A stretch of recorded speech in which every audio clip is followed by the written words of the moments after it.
Silk Road, once extended by trade and cultural exchanges, still bears the vestiges of ancient civilizations.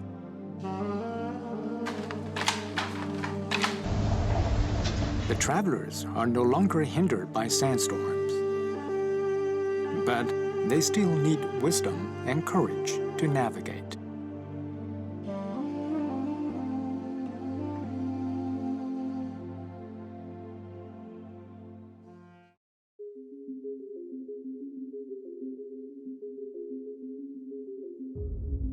In 2006, the U.S. magazine Time covered a story about a man from Hangzhou.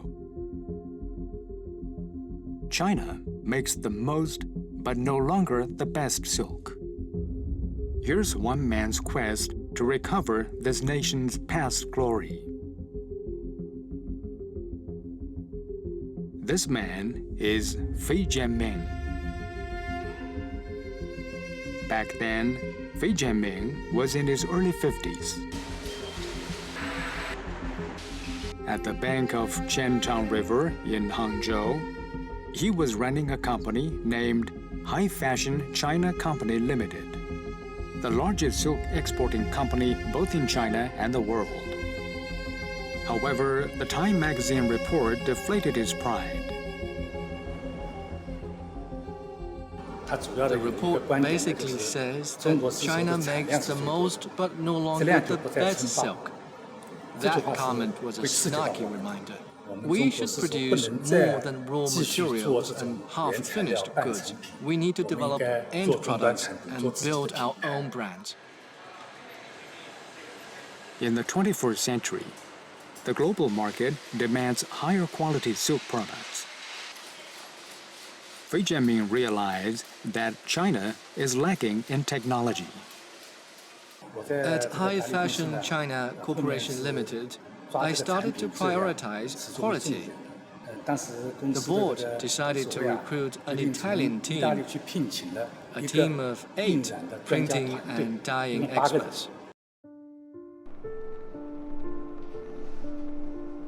Daniele Pacera is product director at Radi, the largest European silk producer. For many years, he has been producing the world's most premium silk, in collaboration with almost every designer brand in Europe. Today, he's waiting for an old friend from China.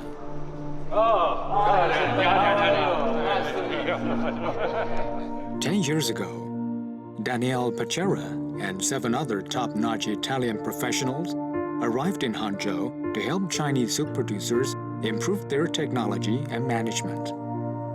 He lived in Hangzhou for 3 years. I knew Mr. Fei in 2007, before I started working in fashion, and then I worked with him 5 years. And we established a very good relationships. Years later, the 2 old friends recall their good old days. I respect him a lot, and we get along quite well. With the efforts of Daniele Pacera's team, Hangzhou High Fashion China Company Limited achieved major breakthroughs in technique and management in 3 years. In terms of printing and dyeing technique, the gap between China and Italy has been narrowed down to none. Silk makers from Hangzhou and Como developed a lasting friendship. For Fei Jianming, silk means more than a career. The bond with silk runs in his family. I come from a family of silk makers. My great-grandfather tended mulberry trees and silkworms in Huzhou. My grandfather had a small silk mill in Hangzhou. I joined Hangzhou Westlake Silk Mill in 1977 and had stayed in the business ever since. Even when I was a mechanic, I installed many silk looms after learning from my master. I learned a lot from him. Back then, still under 30, Fei Jianming never imagined that he would stay in this company and in the business of silk for life.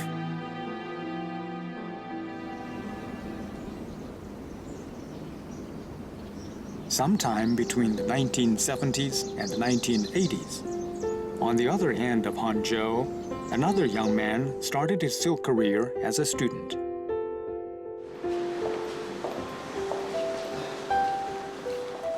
I thought I only had very few photos, but it turns out to be more.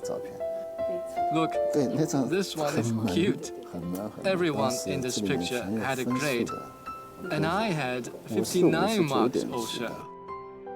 40 years ago, Zhao Feng, a young student in Zhejiang province, thought he was going to work on the assembly line of a silk company. But he was destined to take on another important mission. I majored in printing and dyeing in school, a modern technology, but I actually had a stronger interest in liberal arts. So, upon graduation, I did not know what to do next. Then I heard our dean, Professor Zhu Xingyu, was recruiting master candidates on silk history. I was admitted. And then my supervisor established the China Silk Museum, which was really the best job for my major. So I joined up and have never left. Today, Zhao Feng heads the China Silk Museum. The national level museum is situated in Hangzhou, a provincial capital, which is very rare in China. China Silk Museum's mission is to properly collect, preserve, and protect silk products. We are the only key site for protecting silk relics, designated by the State Administration of Cultural Heritage. So we have the strongest capabilities in China. Actually, our scale is also the biggest in the world.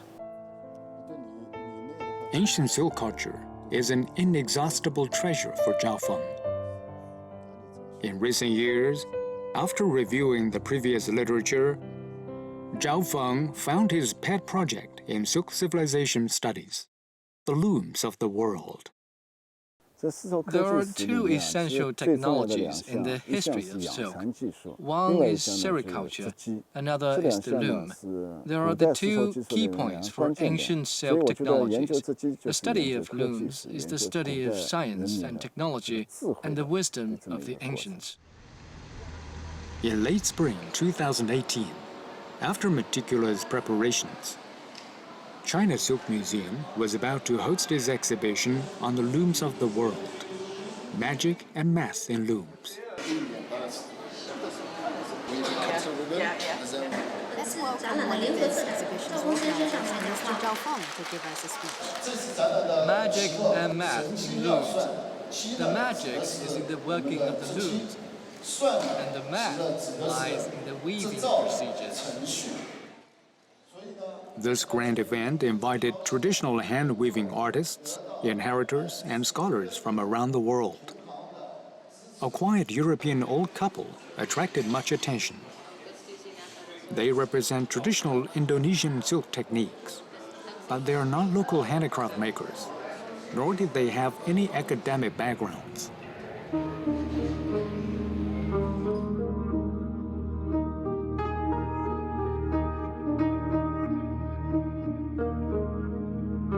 Nestled among the hills of central West Java, this house looks just like its neighbors. But everyone in the neighborhood knows that this is the home of a lovely and eccentric foreign couple.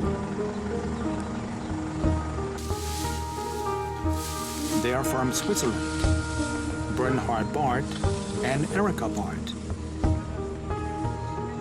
They are the inheritors of songkat, an ancient silk-making craft in Indonesia. Yet, for the first half of their lives, they had nothing to do with silk. 22 years ago, I came here to learn the language, and I've learned about handicrafts, especially the textile, sockets. At that time he was living for 2 months here in Sumatra, and it's a very special technique. He thinks it was the most beautiful socket in the whole world. He didn't want to have this, that this was lost. The Indonesian handicraft, songkat, that fascinated the bards has a history of several hundred years. It is part of traditional Indonesian ethnic garment, once lost in Indonesia due to the changes in lifestyle. Difference from what has been woven hundreds of years ago and what they were still weaving. Old patterns, very intricate patterns, were not longer woven, and he thought this is a handicraft, it has to be maintained, and so he started to do research because he wanted to bring it alive again. As an architect, Bernhard Bard found a common approach to weaving and architectural drawing.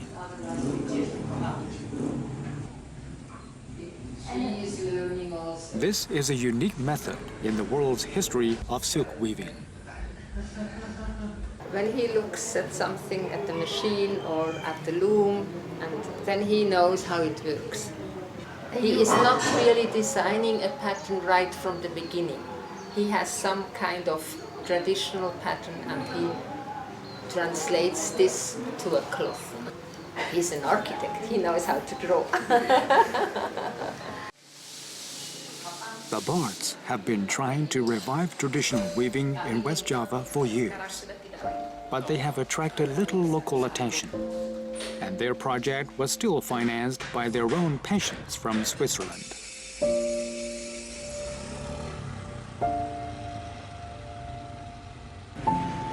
As modern weaving develops, traditional techniques are struggling to survive worldwide. Ja, wij zijn even gezegd om de gliedje te doen. The Bards had no idea how long they could keep this going.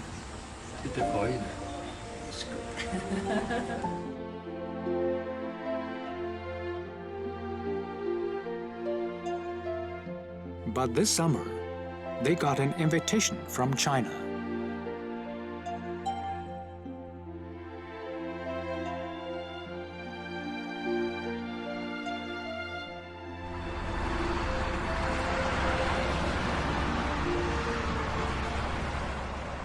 This is a campaign to promote Hangzhou's image. The city has always placed silk as a major asset in its image, and Fei Jianming is invited as a speaker at the event. Next up, let's welcome Mr. Fei Jianming to talk about the path of brand building for Hangzhou silk. Fei Jianming retired from High Fashion International years ago, after seeing the ups and downs of SOE reform and building China's biggest silk exporting company. Now he focuses only on brand building for Chinese silk products. The silk businesses in Hangzhou must become the shining examples of Hangzhou City. A chair was provided to Fei Jianming during his speech. Half a year ago, he went through a major surgery, and long hours of standing is too much of a challenge for this feeble old man. In 2018, 66-year-old Fei Jianming was diagnosed with suspected malignancy. It seems that the universe is working against this man on a mission. A silk professional is affectionately attached to his business. I feel like I could not let go, and life is meaningful to continue.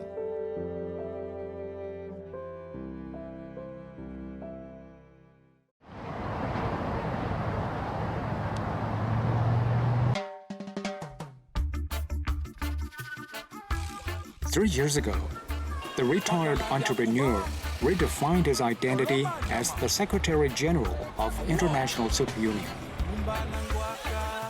With this new identity, he's bound to travel a lot.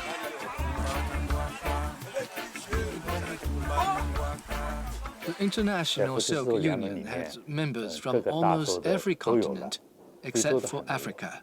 So we wanted to recruit new members there. First, we went to the China-Nigeria Fair and found out that Africa, contrary to our imagination, is a continent of dry soil. The environment is perfect for mulberry trees and silkworms. This shows that the silk trade has great potential in Africa, and the prospect is bright for mulberry cultivation, sericulture, and silk making in Africa. Fei Jianming thought Chinese silk companies would attend this fair in Nigeria. But when he arrived, he found none of them had accepted the invitation.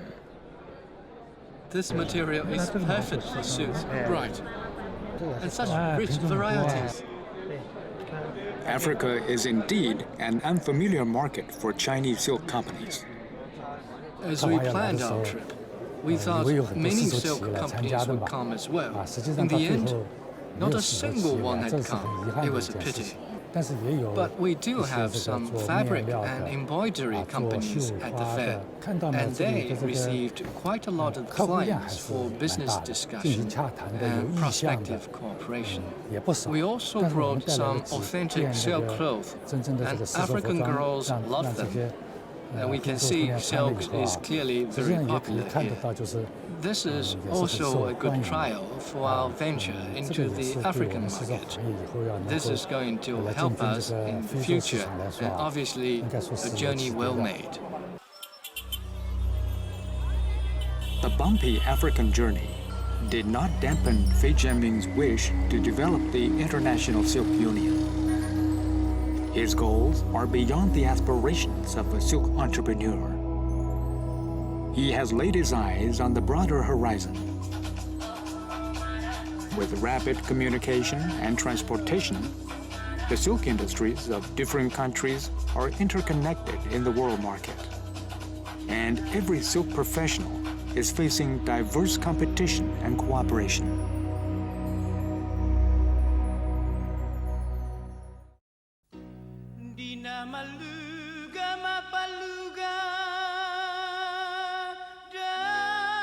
When China strives to build world-class brands and expand markets,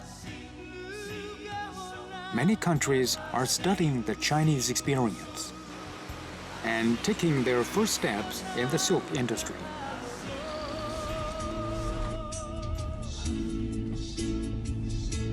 In the past 2 years, Li Qiangwen has been exploring indigenous silk resources in Indonesia.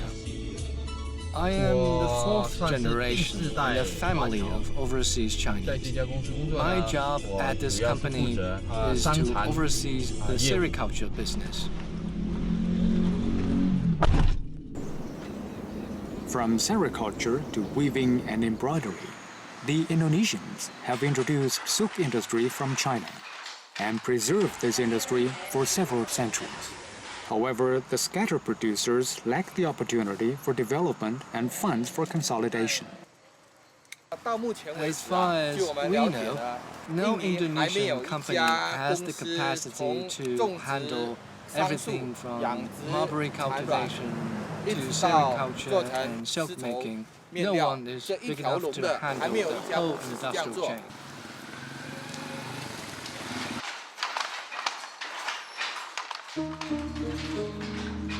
In the countryside of Indonesia, old looms are still at work. Some are operated by hand, and some are partially mechanized. So there's no technical standards. Local weavers have managed to develop a distinctively ethnic style, which, in the eyes of Li Qiangwen, is the treasure of the nation.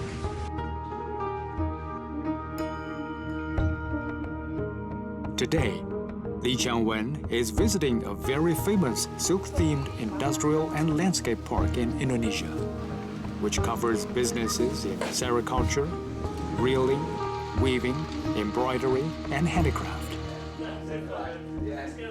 However, the products are merely tourist souvenirs. There's no prospect for foreign trade or mass production.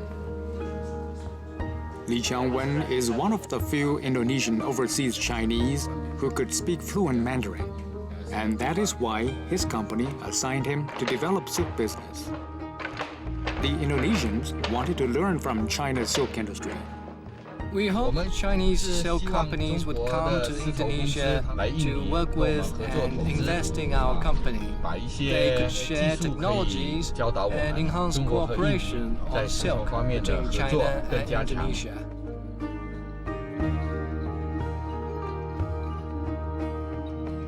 The silk industry in Southeast Asia is trying to grow. While China, already the world's largest exporter of silk products, is preoccupied with brand promotion.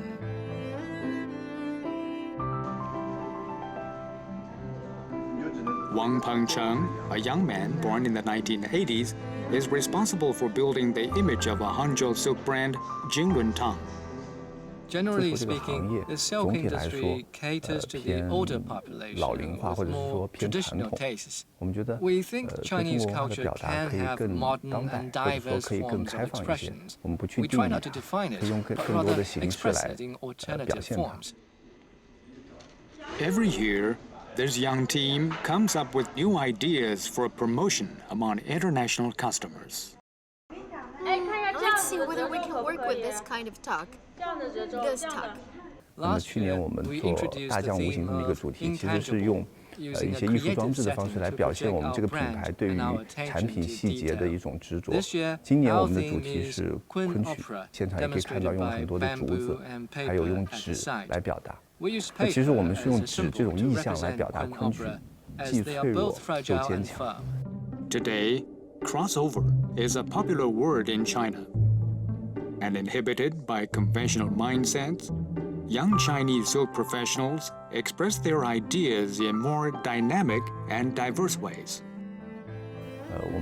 We use Chinese culture and contemporary art to represent it. If you are detached from the present time and from the young people, then the brand is bound to look old. Our basic principle is to make it modern and artistic.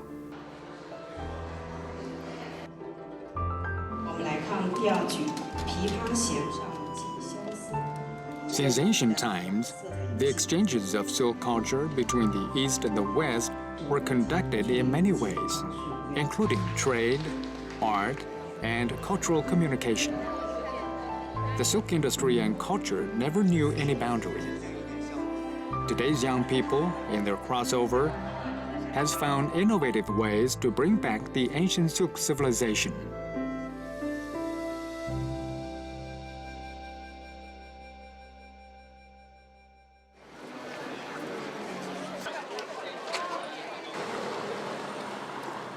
It is late July in the chill of London. Fruits are still hanging on the mulberry trees. This surprised Zhao Feng, who has grown up in southern China eating mulberries. Is it good? It's good, quite a lot. This huge mulberry tree grows in the outskirts of London, in the yard of Needham Research Institute of Cambridge, where Zhao Feng is going to spend some time working. After I became head of the institute, I realized that Needham had planned 2 volumes on textile, but only finished the one on materials, while the volume on weaving was pending. It was a pity. I was familiar with Professor Zhao, and I know he was capable to finish the other volume. The first time we discussed about this, he showed great enthusiasm to take on the project, and the Institute started this to introduce China to the world. The Needham Research Institute is one of 4 international research centers on the technology and culture of ancient China. Its founder, Mr. Needham, was a fellow at the British Royal Society, dispatched to investigate China in the 1930s. Drawn by the profound history and culture, he later turned to study China's science, technology, and civilization. Adding a new volume to Needham's work is an honor for any scholar. Li Tam has passed away.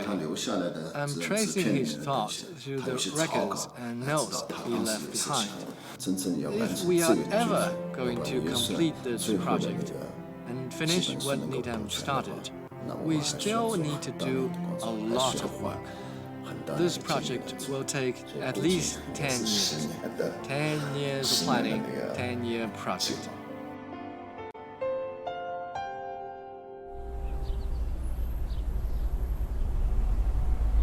Fei Jianming set off again in late autumn of 2018. He was attending the meeting of International Silk Union in Como, Italy.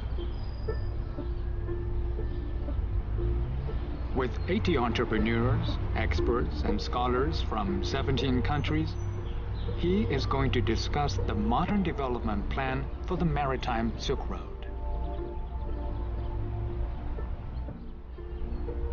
One year before this in October, the World Silk Hangzhou Consensus was signed on a plenary meeting. This is a hard-won victory for Wei Jianming.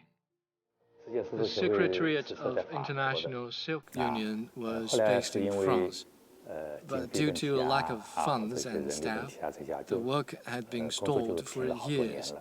The president of the Italian Silk Office proposed that we re-establish this union, and I thought it was a good idea. So I reported to the National Cocoon and Silk Office and the China Silk Association and headed a delegation to attend the European Silk Forum. We had agreed on that forum that the International Silk Union would be re-established with its secretariat set in China. But the chair of European Silk Forum vetoed that plan. So I kind of lost my temper and said, why did you invite us in the first place? And to think I've briefed my superior all about it. After that meeting, the president of Italian Silk Office emailed me to express his apology, and then he offered sincerely to work to set things right for us.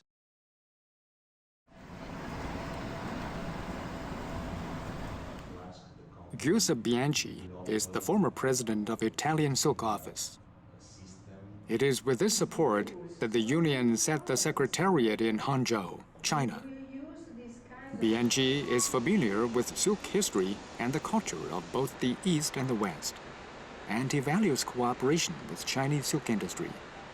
I was elected president of Ufficio Italiano SETA, and this was a new occasion to have better cooperation with the Chinese people dealing with silk. I had the occasion